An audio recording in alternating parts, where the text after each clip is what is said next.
Hey, welcome to your weekly corner, Späti. This is our third time trying this now. It's your boy Nick. Joined next to me is Yulia. Hi. I got Kieran on the call. Pierogi. Rob. Hey. And we oh Rob's God, there. Rob, Okay, I thought we don't lost do Rob that again. And we have our fourth time on the show, Milo Edwards from Trash Future. Not only is it my fourth time on the show, it's my third time on this episode, which is extremely exciting. I mean, the listeners cannot know how many times we have tried and failed to begin recording this episode. I suspect we're being sabotaged by the FSB. I think we are too.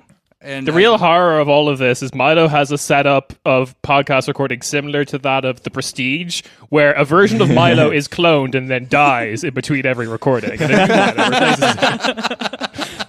Yeah, I remember everything that happened before, but I don't know if it was really me. Yeah. Spoilers for The Prestige, I guess. Yeah, so this week we thought we'd have Milo on because we want to talk about Russia, because there's a bunch of stuff that's been happening in Russia this week, which I'll get into in a second, but we're not going to really talk about that. We just want to, what is Russia as a vibe? So our vibes expert for Russia is Milo. I mean, I don't know how accurate 100%. that is, but at least in my opinion, you are. I'm the closest person you have to a Russia vibes expert. That's what we can say. Yeah. So, and you apparently are also a Russian bot? What was the whole thing that Twitter said? Oh, yeah. Well, so ever since I had my run-in with the Ukrainian nationalists back in November or October, whenever that was. When you joined Azov Battalion just by accident. No, the other way around. I made the Azov Battalion really mad. I'm on this Ukrainian far right website under a list of people who are Russian war criminals in quotation marks. So that's very fun. Yeah, I did a thread taking the piss out of it, and then loads of Ukrainian flag Twitter Natsec libs. They're all American. They're all American guys who live in DC and work at the David Frum Institute for Regime Change or whatever, and then accuse you of abetting genocide because you've been to Crimea or whatever. It's very normal. But yeah, recently I've been just boiling a lot of centrist piss. Both because of I took the piss out. There are a bunch of centrist journalists who are whining about how they keep getting bullied on the internet for their stupid opinions, and I took the piss out of them, and they got really mad at me. And then subsequent to that, because this week the fucking Navalny shit. I did a thread explaining why all the takes saying that protesting in Russia is way more dangerous than protesting in America are really fucking stupid. And then even more Natsec libs got really angry at me. So it's been a great week. They love accusing me of being a Russian bot, especially when I take the piss out of their Ukrainian flag emojis, because their politics is basically, if you're not a Ukrainian nationalist, you must be a Russian nationalist. And it's no, both your countries are equally stupid. Yeah. I don't think there's any flag Twitter that isn't insidious, except for rainbow flag Twitter and maybe Palestinian flag Twitter are the only safe ones. Sure. German flag Twitter, sus. Israeli flag Twitter, terrible. EU flag Twitter, awful. Psychotic. Oh, God. EU flag Twitter is those guys are dog fuckers for sure. Rich millennials and business freaks who all think I'm their friend and don't like it. No, because I know what's happening in Slovakian electoral politics, I must be their friend. Fuck off. I mean, you're my friend, Kieran. I am your friend, Nick. Never change. Thank you. Yeah, so we thought, I'm misinformed here. I thought that because Milo was a Russian bot, we could have him on to talk about Russia. But, nonetheless, he's here. He's going to be our, like I said, our vibes expert. And I guess I want to do just a little quick rundown. Milo did mention the Navalny stuff that happened this week, so I feel that that's kind of important. Like I said, we're not going to get too in-depth about it because, go read something about it. I don't know. Read Theory or whatever those tankies bully you on Twitter for. Go read some Stalin. Yeah. But so last week Navalny left our wonderful place, Berlin, Germany, where he was being kept after he had literally had his balls poisoned. And Every time it gets me. what? Having a man getting their balls Yes. poisoned? Yes. Poison is Julia, stored what- in the balls. My hatred of Vladimir Putin is, of course, stored in the balls. That's right. And so he leaves Berlin on his, big jet plane to Russia. And probably the funniest detail of all of this is that our boy spent his last moments in freedom binge watching Rick and Morty. He spent Oh, no. Did you not see that, Milo? It was I did so not good. see that. It was like someone tweeting, someone who was on the plane with him. Yeah, like 8 rows a back. couple of rows back. Yeah. Tweeted a photo being like, look at this brave man about to return to Moscow, not realizing that he caught in a shot what was on his laptop. And it was like Rick and Morty. And everyone just retweeted it being like, this man watching Rick and Morty. This MF eating beans. This MF eating pickle Rick. That's actually, I mean, he's going for the gamer vote. Yeah. Yeah. Which could be very big in Russia. I mean, CSGO is still a thing, right? Yeah. Yeah, absolutely. People in Russia love Rick and Morty. I mean, well, I say people in Russia. I mean, like, what you have to understand is that Russia is like kind of like 5 to 10 years behind any sort of like cultural wave that hits the West. So stuff that here is considered sort of like passe or like nerd shit in Russia can be extremely cool. So like liking Rick and Morty in Russia is like liking The Sopranos in like the West. Like, as in, it's like a cool thing to like that. Like people, like edgy people, are into it. Like, you know what I mean? It's like that kind of like, it's not nerd shit. It's stuff that you only know about if you can like speak English or whatever. So it's like kind of like it's like cool people like it, which is very funny. Yeah, he's starting Like a me and podcast anime. reviewing every episode. Not yet, but maybe I will. Talking Rick and Morty. But so Navalny makes it back to Russia. Surprise, surprise, he is immediately arrested for whatever the charges were against him previously. Yeah. Eating a meal. Yes, a fine Chinese meal. That's right. Mr. Navalny was quoted as saying, "Get your hand off my penis." While when Navalny was arrested, he immediately then makes public, like the day that he gets back into Russia, a 2-hour long YouTube video that your boy, I assume no one else watched this but me. Oh God, no. What? Parts. Yeah, you'll watch parts of it Talks a lot. where he like right when it Where like, he unboxes over 100 Funko Pops. I I would opened the watch video. that. I mean, if you mean by Funko Pops, you mean just like all of Vladimir Putin's buds, then you're not too Friends. far off. All of Vladimir Putin's very valuable Funko Pops. Where did he get the money for all of these Funko Pops? This one is Fabergé.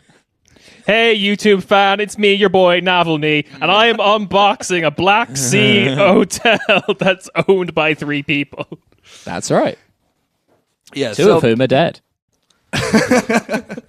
Yeah, so Navalny goes for, the thing that I thought was the funniest is that before the video even starts, because he knows that you're not going to get through all 2 hours of this, he's just like, meet me on the streets on the 23rd of January, and, we will protest against Putin. And then just like, you can just stop the video there, just be done. Yeah. Like, no reason. But, I wanted to see what he was going to talk about. So he just kind of breaks down all the, literally exactly what you just said, but without Funko Pop.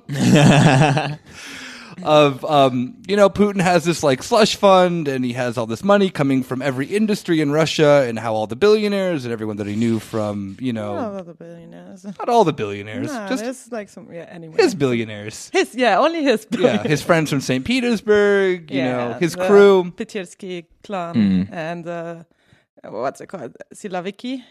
So the ex KGB. Oh yeah. His boys. His boys, yeah. Yeah. So he does that, the 90s crazy time in Eastern Europe, as we've all talked about, and then starts saying that then Vladimir Putin's built this massive palace on the Black Sea that no one can get to, and that then, he kind of breaks down what's in the palace. He like had It's like fucking camera. Mordor, this shit. Yeah. And Perilous journey to Vladimir Putin's palace. Yeah, like he has his bros do like a drone, and then they fly over it, and it has like it has a vineyard. It has one of my favorite. Here's just a list of 3 things I thought that were my favorite. It cost over $1 billion to build. That's dollars, not rubles, because rubles aren't a real currency. That's right. It has a hookah lounge that can transform into a strip club if needed be. I mean, what you're describing is any Russian hookah lounge. Yeah, exactly. Wait. So, does it have like extra large tables where? No. It just has a part of the like parts of the hookah lounge will have like stripper poles come out. The pole comes out of the hookah. I was having a conversation with one of your Western leaders. He explains to me that he has hookah lounge, which does not function as strip club. I said to him, "No, what you have is some kind of gay smoking area." But apparently there's also a casino, which, if I'm not mistaken, casinos are illegal in Russia. It depends. It depends where you are, because Russia or if you're is Vladimir federal. Putin. Yeah, well, obviously. I mean, like murdering people is technically illegal in Russia, but like, it really depends who you are and who if you know. it's federal, Yeah, exactly. Like, in the autonomous Jewish oblast, murder whoever you like. That is not legal advice. We've given up on this like Jewish oblast thing, so it's now just the purge, I guess. Yeah, that's the autonomous purge oblast. Yeah, and one of my favorite things was a thing called an aqua disco that I did not know what it was, so I had to look it up. Sorry. It sounds like a Eurodance band from the 90s. Yeah, he got Eiffel 65, but like Russified. No, you're literally thinking of Aqua, the Danish band that made Barbie Girl. I know. That does sound like it would be in like the basement of Berghain. Yeah, come to the aqua disco. It's not exactly water, but it is liquid. It's also Berlusconi's water lair. The one weird Berlusconi thing we didn't get to when we did the Berlusconi episode is his like underwater cave lair thing that he has. Then maybe that's where he got it from, because it just apparently is a pool that's very big that you can like order drinks from, and like from the pool. It has just get a big jug and at the pool. The water is martini. Do I have to dive for the drink? No. It's like you lounge in the water, and then it's like, I guess music plays. So like a normal pool. Like a normal pool that has drinks. And you can maybe dance. I don't know. I'm not a fucking Russian oligarch. I'm not creative. I'm not Silvio Berlusconi. We're just bullying it out of Nick that he wasn't invited. Yeah. Like, the Russian oligarchs, the reason why they get to have that much money is that they're the only people who are deranged enough to spend it. And if you could come up with something as chaotic as an aqua disco, you too could be a Russian oligarch. Yeah, I think my favorite part of the video too was in like all these like, so there were a few of like Putin's like, ex friends that Navalny like interviewed, and my favorite fake friends. My favorite flex. These people, they've been very unfair to me. They've said a lot of things about me, Vladimir Putin. A lot of things are very nasty. My favorite flex of all of them is they all have like matching Cartier glasses. Oh, nice. Which is, it's like, it is that thing of just seeing these like bulbous Russian bald dudes with just a pair of glasses that are like weirdly tinted, and they're like with diamonds all over it. Oh, Russian guys love shopping in airport duty free. They love that shit. They love spending like $5,000 on a pair of sunglasses, but that's like next to a giant novelty Toblerone. Yeah, so that's I mean, there was a few other things, like I said, there's the vineyard, there's this, there's that, but the video itself was like I kind of feel that at the end of the day that it's like I for one wasn't like all that surprised. I was expecting way more of than this being. I mean, because then like that day on the 23rd that he called everyone to go out and protest, we saw all the videos of just like the Russians who have literally no regard for their own life, just like deciding to like take on the police. Yeah, with snowballs. Yeah, those protests like have been going on, like this video went around on Russian social media more so than any other Navalny's videos. And the thing that then I think is maybe one of the weirdest things of the Discord, kind of something of not the Discord. The Discord was the platform that we were on that wasn't working. Of the discourse is that then it's like it's really hard to kind of navigate who, what, why Navalny is and what politics in Russia are, because we only can really process it through our own Western brains of like, oh, okay, Navalny, racist, very problematic. Literally nobody says that. Like when you ask people here, though.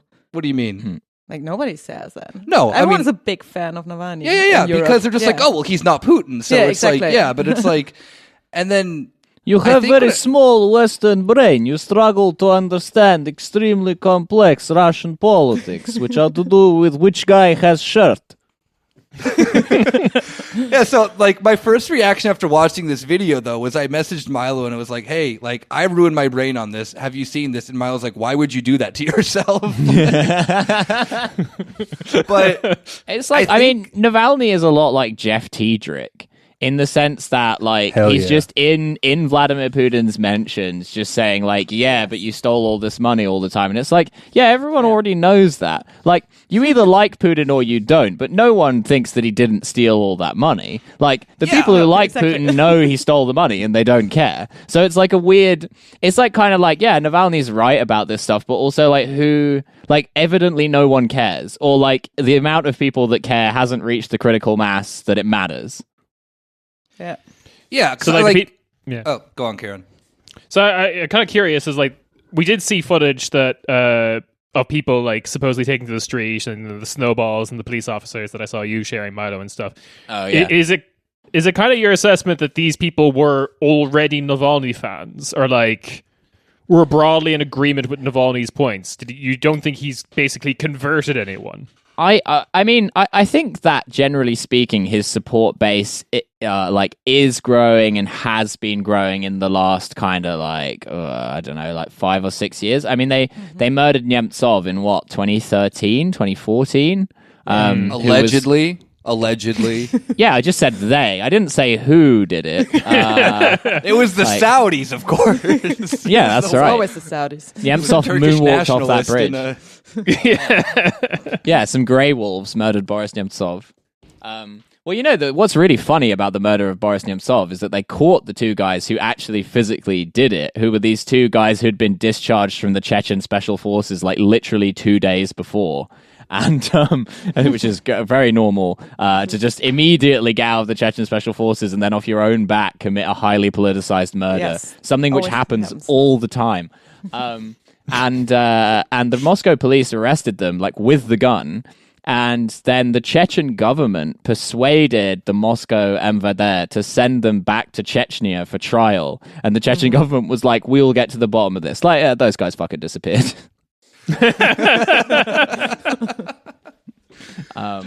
Now, of course, Putin has no allies in Chechnya, so I can't see how you could draw a line between that and Vladimir Putin. No, of course not. Anyway, so yeah, I mean, like, Russian politics is a huge fucking mess. I would say that Russia doesn't really have politics in the way that we understand politics, like, because I mean, you see a lot of takes where people are like, oh, well, Navalny's just like not Putin, is that his whole deal? And it's like, well, yeah, literally, that is his entire deal. Like, in Russia, politics is basically limited to Putin, not Putin, or more Putin. So the more Putin guy is Zhirinovsky, and he's just kind of there to make Putin look good. Like, you know, Putin will say something like, "Oh, we are going to invade the Ukraine," and then Zhirinovsky will say, "Yes, and also we should murder all of their women and children." And Putin is like, "This is unreasonable." And then everyone is like, "Mr. Putin, very reasonable man." Zhirinovsky's entire party is like basically funded by the Kremlin. It's all like very funny. And so Navalny, I think a lot of, like, generally speaking, young people in Russia are like they're more westernized than their parents. They're more in favor of kind of like democracy and scare quotes and Navalny and all that kind of shit. Like, particularly in the big cities. Like, if you're talking Moscow, St. Petersburg, whatever, like, they're very like liberal and quite anti-Putin cities. That doesn't mean they get to elect liberal and anti-Putin politicians, like, because I remember when I first moved to Russia, they had some big mayoral elections where Navalny stood in those, actually. And I mean, he should win a Moscow mayoral election. Like, people in Moscow are pretty in favor of him, but he mysteriously lost to the then relatively unknown Sobyanin, who was like the Putin candidate, who is now like the kind of god king of the city of Moscow. And every summer has all of the roads in the city dug up by his wife's construction company, who mysteriously have all of the contracts. That's kind of by the by. But yeah, so like, I would say that Navalny does have a genuine broad base of popular support in Russia. I don't really know how broad it is, but certainly if you're talking like young urban people. But I don't think that like this has particularly been a sea change. I mean, like last summer 2019, there were huge riots in Moscow because they arrested that journalist. I can't remember what his name is now. They arrested a journalist basically who'd been involved in some like expose of government corruption, and like millions of people turned out until they let him go. So like this kind of shit has happened before. I wouldn't necessarily read into it that it's like, oh, okay, this time they're going to get his ass, because I don't think so. But I would say that in general, in the last like 4 or 5 years, this kind of the size and intensity of these protests has been growing, as has the kind of government response. Fair enough. Yeah, it seems like it's. I get the impression that when you say politics doesn't really work in Russia in the same way, this all seems kind of very like reaction. Like, is there like a positive drive to really change things, or is it just when the government does something we don't like, we take to the streets, and that's maybe the extent of it? That's what happens most often. But I mean, generally speaking, like under normal circumstances, when Navalny is kind of doing his thing, he will routinely organize protests and stuff about like X, Y, or Z. Like, it's not just when they throw him in jail, then there's a big protest. Like, he does regularly organize kind of protests in favor of democracy or whatever.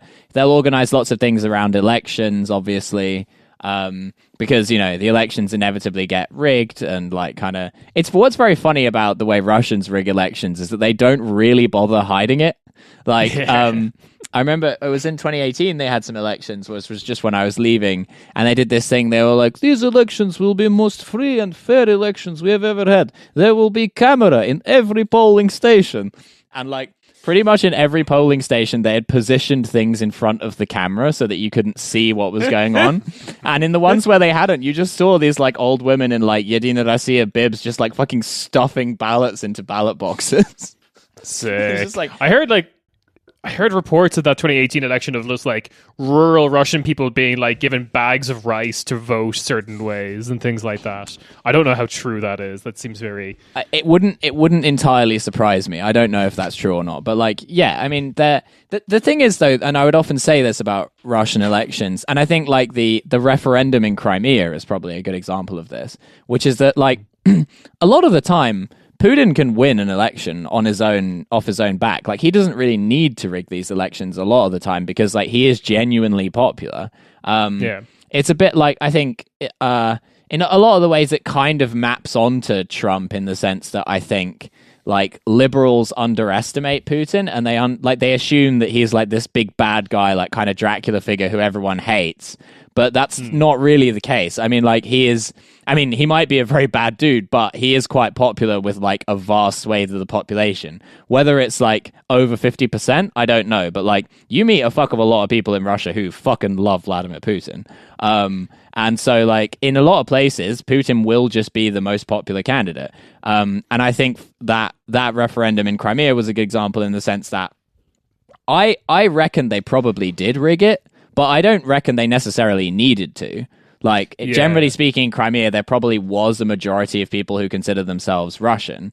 But it's like one of those things where, well, what difference does it make, right? The point is that, like, whether they rigged it or not, the result is the same. And what you know is that if they needed to rig it, they would have done. And that's, I guess, the important takeaway. That's very similar to, like, any decent analysis of, like, Hungarian elections. Oh, God. Like, yeah. So, like, why is Orban so, like, how did Orban win with 80%? It was like, well, answer one, he's not very popular. He gerrymandered the country. And answer two, he actually is very popular amongst certain people. So he didn't need to gerrymander the country, but he did. And he's won by loads. Yeah, exactly. One thing that you brought up to me, like just in private, was I don't know if it was a joke or if you meant it seriously, but the amount of people in Russia who think that like every politician's gay who isn't Vladimir Putin. I don't remember saying that, but that's pretty funny. That's a pretty good bit. Like that's the thing is I couldn't make out if it was real or if it was just something of you just being. I mean, being the funny guy that you are. So I guess. Yeah, I don't know. I mean, like it's definitely. It's hard to sort of explain. Like, I think there is particularly when you're talking about non-Russian politicians, like there's a whole thing in Russia, I think, where a lot of people, and even this includes like sometimes reasonably kind of like outward looking or liberal people, they think that kind of like everyone in the West has lost their minds with political correctness and that we're kind of we're weak because of this. And so it would often happen to me. I would get back to Moscow and then you chat to like some friend of a friend or whatever, and they'd be like, "Oh, you must be very glad to be back in Moscow." And I'm like, why? And then they're like, "Well, because it's very safe here." And I'm like, what do you mean it's safe here? Like, it's like there's ice on the roads like 6 months of the year and everyone drunk drives. Like, what are you talking about? And then they're like, "No, but from terrorism." I'm like, again, like, what? And they're like, "No, because in London there is so much terrorism." And I'm like, "No, there isn't." They're like, "Well, because of all these Muslims that you allow into your country." And I'm like, do you think people in London are constantly being murdered by terrorists? Like, what? But that's the news cycle in Russia. Is like it's constantly like, and meanwhile in the West they are being murdered by Muslims again because they are pussies. Actually. Basically, yeah. That's kind of. I mean, like I'm parodying it slightly, but that is kind of the tone. Yeah. I mean, an analogy that I often draw is that I think that Russia is very similar to the US in an analogous sense, in that like they're both massive countries in terms of landmass with big populations, but also where within that country you have like fucking 7 shades of shit in terms of what's going on, because like you've got your big metropolises like your New Yorks, your Los Angeles, your Chicagos, which are very much like your Moscows, St. Petersburg, Vladivostok, whatever. But then in the middle you've got all this fucking just shit going on where no one ever goes anywhere. Like you're kind of like your Midwest, your Deep South, whatever. And like those people in Russia have a very similar mentality to the people in America in those kind of rural conservative communities, in the sense that like they kind of watch TV, which is generally extremely reactionary. They get most of their views from that, but they have the mentality of like, yeah, this is a big fucking country. Everyone else is a pussy. Like we'll shit on whoever, like that kind of thing. And they don't like go anywhere outside of their immediate area or experience anything. And so their kind of worldview is extremely colored by that. And similarly, they really don't like their own elites in the same way that like a lot of your kind of like rural Trump voters really hate coastal liberals. A lot of these rural people in Russia like really hate kind of like pidorasi в Moskvе, like this kind of like, oh yeah, like they think everyone in Moscow is gay, like all that kind of shit. It's the same, like it's the same thing over and over. Like so I actually think that it's funny that America and Russia are so polarized politically from each other, because the actual internal structure of the demographics and the ways in which those people in those countries relate to each other is incredibly analogous. Yeah, but now that you've like mentioned that way, yeah, that makes perfect sense. But that's the whole rub, right? Because if some like I don't know, boat dealer in the U.S., or I should say like the son of a boat dealer who like I don't know, is addicted to Fent, and someone from Siberia who like, I don't know, fights his friends all the time, works at Radio Shack or whatever the stereotype is, they would get along great. And that would be bad for the political organizations of the countries. Like because part of the political understanding is that like, yeah, there's the rest of the world. I don't really care what goes on there. I just have like a very one-dimensional view of it. And that serves the people in power more than them. Well, yeah, no, I definitely think that is true. I mean, there's the whole thing about having an enemy, right? It's always very useful. And something you'll often notice about people in, like, even very conservative and extremely nationalist people in Russia is that they don't hate the West that much. They're very suspicious of the West, but they kind of like, They also like they love Western cultural signifiers. Like they love meeting Westerners. They're very fascinated by them. And like the people that they really hate are kind of like the same boogeymen that a lot of those people in the US hate, like Muslim terrorists or like whatever. And a lot of Russian conservatives are very chary about the fact that because of the kind of strategic geopolitical game that Putin has been playing, which has been to get very cozy with China, like they really don't like the Chinese and they don't trust the Chinese, and they would genuinely be much more comfortable being in bed with the Americans or the Europeans. Yeah, because I've often, like, last time I kind of checked in with Russia, which was a fucking decade ago, because, like, any sensible person who looks at Russia for more than 5 seconds is like, this is too big, this is too nebulous. It's a chaos rune, don't do it. Yeah, I'm going to turn into, Jesus.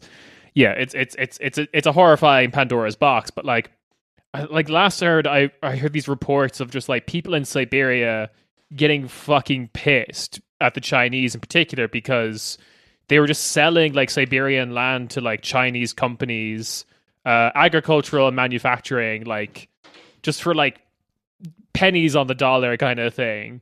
Just like, here's a huge tract of land for you to do your kind of like your capitalist project or whatever.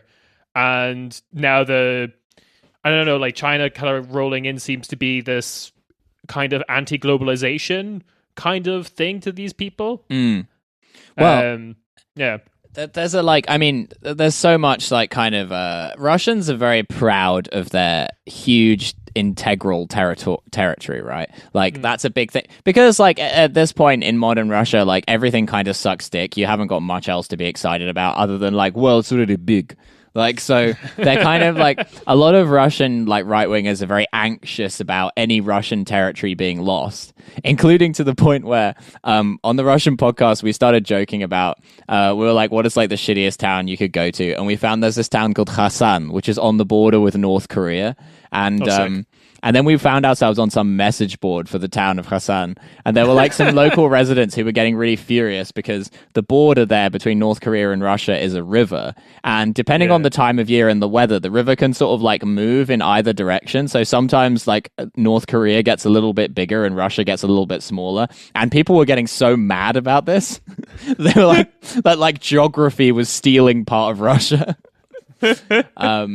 But I mean, yeah, like I think that a lot of Russians are very uncomfortable with the kind of current geopolitical arrangement because they're more nostalgic for the Soviet Union for all kinds of reasons, if you're a Russian conservative. Which is, this plays into this other weird thing where, like, a lot of Russians who are really conservative say that they're Marxists because when they were growing up, that's what the conservative viewpoint was.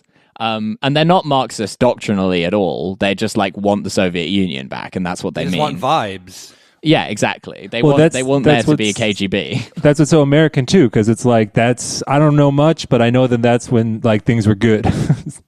Yeah, exactly. When Reagan, getting back zombie Reagan, and so those guys are really kind of intense, but that tells you a lot about the way that they think. So they're very anxious about this relationship with China and about giving away land and shit like that, which is, I mean, again, how much of that is really strategy and how much of that is just local corrupt officials who are like either Putin is unable to adequately control or he chooses not to adequately control because it's too much effort. I don't know. It's always hard to say with that shit. Like, I think with half the stuff they do geopolitically, you can draw that kind of analogy. Like, I mean, with that shit in Salisbury, with the fucking giving people nerve agent in ZZs, like, I could quite easily believe that that's some guy in the GRU or the FSB just got, like, they thought they were being clever, and then Putin found out about that and was like, what the fuck? That was so dumb. Because that kind of shit happens all the time, but they close ranks, so you'll never, like, the Russian government will never say this was a rogue agent or whatever like that. You'll never know that, so it's impossible to say. But I think that there's a real geopolitical tension with Russia and China in the sense that Russia has shitloads of land that it doesn't need, and China has a lot of people that it doesn't always have space for. And so, like, I think, and also, like, the Russians kind of know that the Chinese would absolutely shit on them in any kind of armed conflict, and also that they don't have any allies really anymore. And so, like, I think there's this sort of like weird tension there where they're kind of keeping their Asian neighbors happy by like kind of throwing them a bone or whatever. Just a weird fact is that there are actual North Korean labor camps in Siberia. That are run by North Korean soldiers, and then they have like a barbed wire fence and then like a row of Russian soldiers on the outside. Now that's what I call a special autonomous zone. That's right. And inside there, you can do whatever, baby. Yeah, because like because that whole like I liked the Soviet Union thing is very hard to separate from I actually liked when Russia was bigger and we were the second most powerful country in the world. And now the second most powerful country in the world is like undoubtedly China. Yeah. And there's been all these like slow things. Like I always get wilded out and forget that like the independent nation state of Mongolia uses the Cyrillic alphabet for their language. And that was like a sign of the USSR's like ability to have like soft power, like use our alphabet for your language. But now Mongolia apparently just makes it easier too. I mean, if you just can like read everyone's shit, like let's be honest, Mongolian's original alphabet's impossible to read. Oh yeah, no, like the Mongolians in Mongolia have much better like tech literacy because it's much easier to type with Cyrillic than it is with like Mongolian script. But like the thing that happens now at Mongolia, as far as I understand, is Ulaanbaatar is just like this Chinese lads on tour city now. It's to like rich Chinese people what like Amsterdam is to like somewhat rich like home counties dads. Just like so that's like the sign of how things have switched, and like I think Russia or people who are close to Mongolia or China or something can see that. Like Mongolians no longer come to Russia for work; they go to China for work. Yeah, because actually Kazakhstan recently ditched Cyrillic as well for writing Kazakh. I mean, obviously there's still lots of Russian speakers in Kazakhstan. But yeah, I mean, I think that like Russia still very much has a sphere of influence in that part of the world. I mean, probably less so in kinds of Mongolia, but if you're talking about the stands and like Eastern Europe, I mean, like Belarus is completely culturally Russian. Like they watch entirely Russian TV. Like Belarusian as a language is only spoken by like 10% of the population in any meaningful way. Like they are like basically a client state with Lukashenko in charge. And like Eastern Ukraine kind of similarly. And then a lot of even the Caucasus and stuff, they still really gravitate to Russia as like, well, if you want to move somewhere and make some money, that's where you go. Armenia is still very much in Russia's sphere of influence because they've, as far as I remember, they've part of that. Yeah, Armenia's part of that really weird like counter NATO thing that Russia tried to make, but Armenia's like one of the only countries who's like actually enthusiastic about it because they're one of the only countries that's just like continuously threatened with armed conflict, either from Turkey or Azerbaijan. They view Russia as the protector against Azerbaijan. Damn right. So that is kind of fascinating. But like China is definitely going after the stands, like the Central Asian republics. That's like where the Belt and like they need them for the Belt and Road project. Well, yeah, and I mean, like, what are they going to get from the Russians? Like, the Chinese might show up and like build roads and infrastructure or whatever. I mean, the Russians can't even do that in their own fucking country. Like, they used to do it 40 years ago, not anymore. Well, it's because all the contracts are obviously being done by Putin and his bros. Like, come on, they have better things to do, like build the palace that Navalny was talking about. That I think the funniest thing about that, now that you mentioned that, is that it's never going to be completed either. It's just continuously under construction, and just pieces just keep getting like built and rebuilt for reasons that no one seems to know why. Oh, it's like some ancient Roman project, like the fucking Domus Aurea or something. I have a question. I don't know if anyone else wants to jump in with another topic. So why is he still alive? Like, I thought Russia was good at assassinating people. So what's up with that? Yeah. You know what? There are so many competing theories about why there are so many botched Russian assassinations.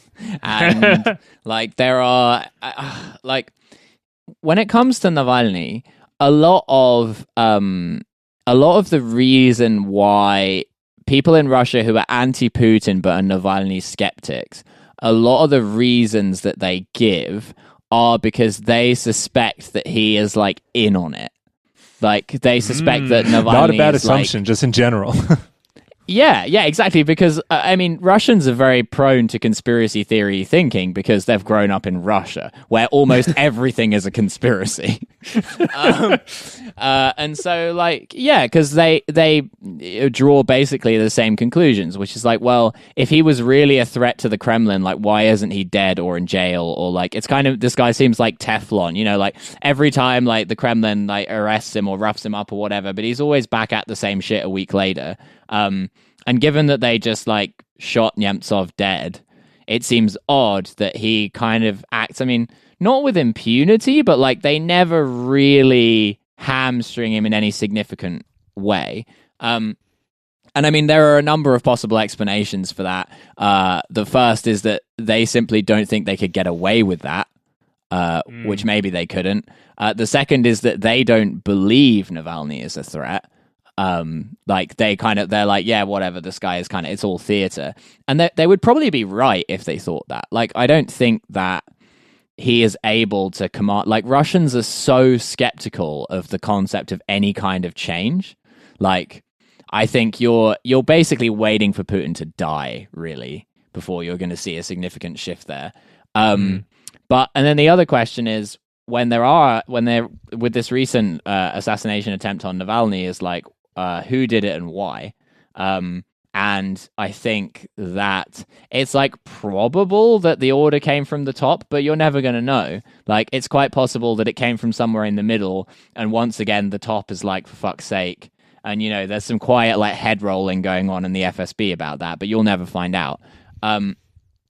And like, I think that, as I said before, that goes for a lot of the assassinations around the world. Like, they're all traced back to the Russian state infrastructure, but in terms of who is actually okaying what, it's almost impossible to say because it's so chaotic. There are so many people jockeying for position because Putin very deliberately instituted a system where all of the big players hate each other, which prevents them from conspiring against him, basically. Team of rivals. Damn. Yeah. That's some, you know, that's I was about to say galaxy brain, but that's actually just smart.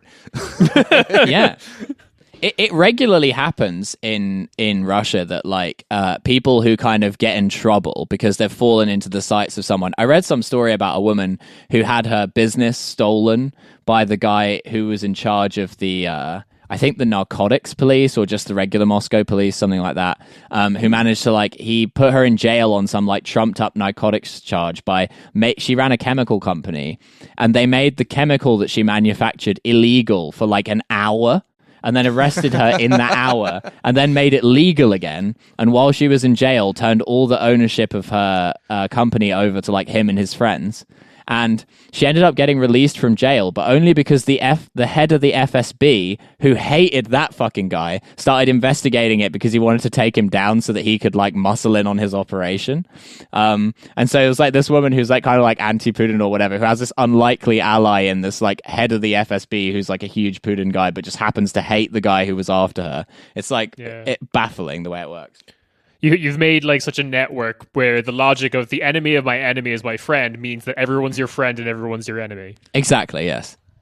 All right, yeah. So this is the other story of this week beyond the Navalny stuff, which is the anti-lockdown riots that have been occurring like night after night in the Netherlands. Oh shit, I've heard about this, but I have not heard any details. So yeah, it's very under the radar from like, I don't know, like on the Twitter sphere.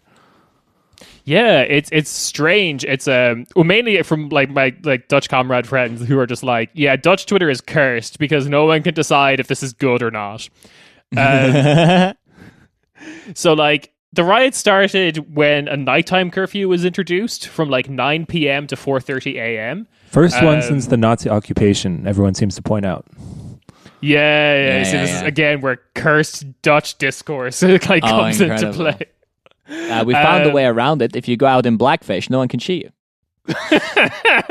Yes, this is why we need Milo for this. Okay, so it's also we're putting out that like if you break curfew, it's a €95 fine, like which is steep enough, but it's okay. It gets worse. So, mayors have announced like they're going to implement emergency measures to get rid of these riots. Weirdly, even though the riots have like this, Dutch QAnon, anti-vax, anti-corona kind of like vibe to them initially, the Dutch media, like the Dutch alt-right people like Thierry Baudet and Geert Wilders, are all kind of like saying this is racialized and immigrants are doing this and the riots are bad. Even though the rioters are probably like Thierry Baudet voters. Which, like, I understand you have to point it out, but like, that's no different than like at the Capitol riot where they're like, yeah, actually it was Antifa. The first moment they can be like, because they also hang their hat on that they are the most anti-lockdown, and so they're in the first moment. I don't know if they mentioned the riot specifically, but they're like, yeah, the people rise up, and then it's like, actually, it's all the cursed immigrants doing it. Yeah. My favorite part about that Capitol thing too are like those funny videos of the people who were like the not Blue Lives Matter people. Like, so they had like the people who were like congratulating, like, thanks brother for doing your job. And there's like these like handful of people who are like, nah dude, ACAB, fuck these guys.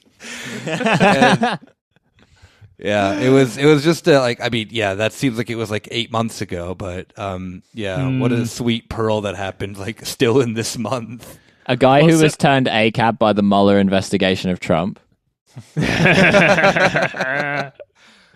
Well, similar similar Dutch cursed Twitter discourse was also just like, because a lot of footage came out of, everyone's out after curfew, it's meant to be a €95 fine, but instead the Dutch police in their infinite wisdom are like running people on bikes off the road in their cars and like pinning people to the walls and the grounds and beating the shit out of them for breaking curfew, a €95 fine offense.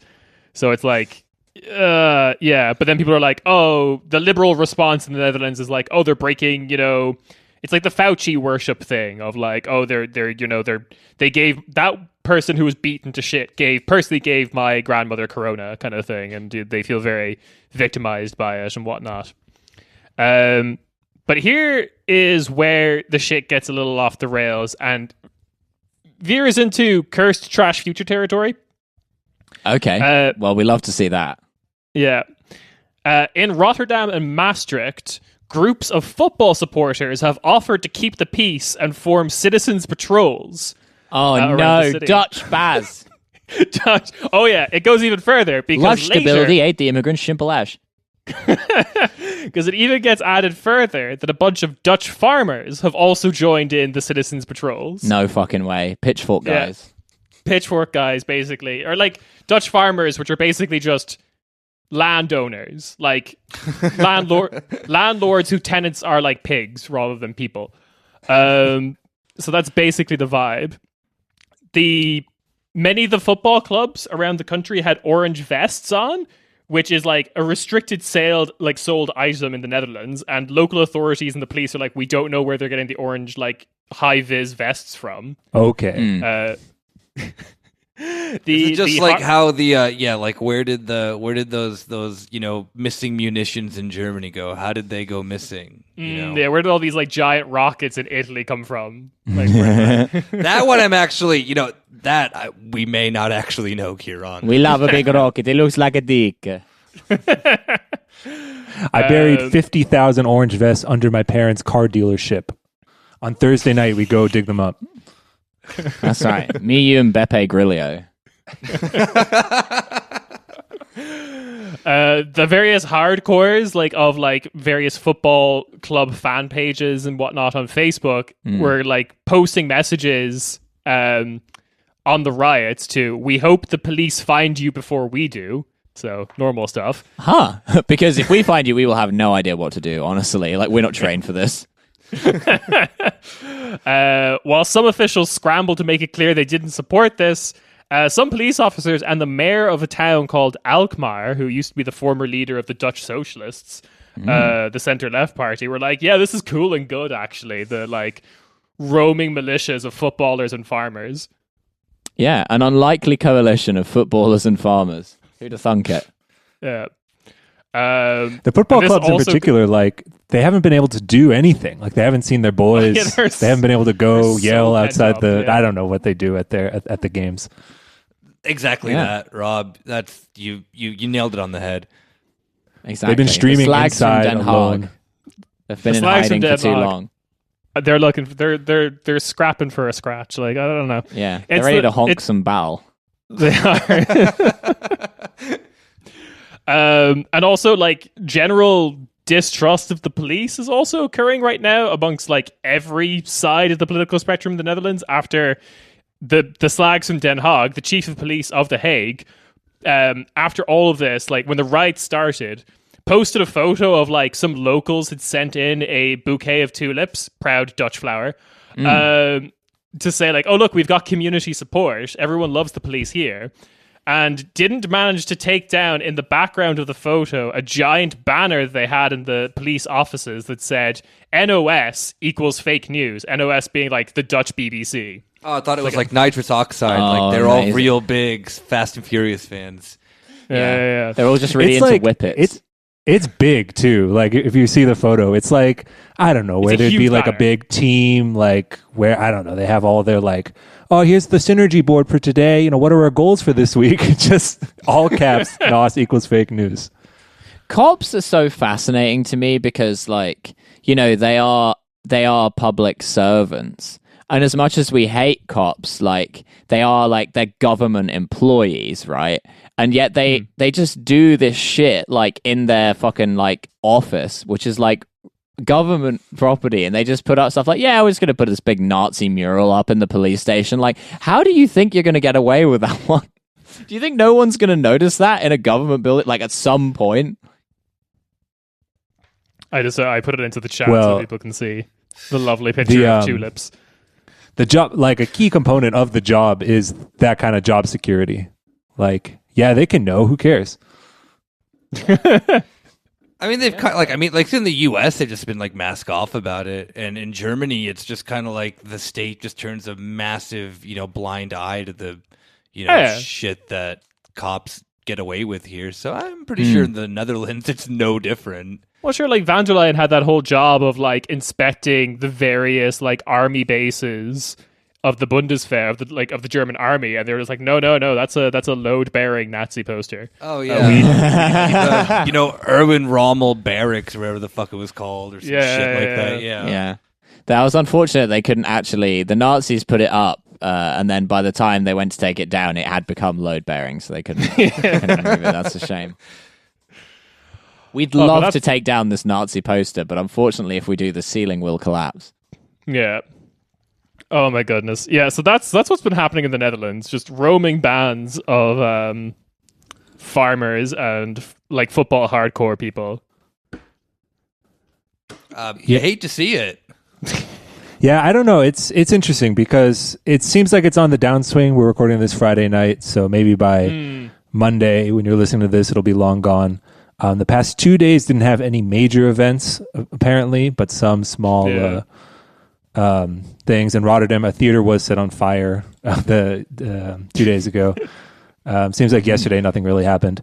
But the dynamic is, it's definitely not something unique to the Netherlands, right? Like some people are like the right wing, or I don't even know if the mix of the right wing and Q and like Querdenken are going to take to the streets in other countries in Europe soon, because Corona's not getting any better. And what's going to be the dynamic? This is kind of interesting way of playing out, where first it's like, yeah, the people are standing up. Oh, now it's all the people we hate. It's their fault. And we're here to like keep control.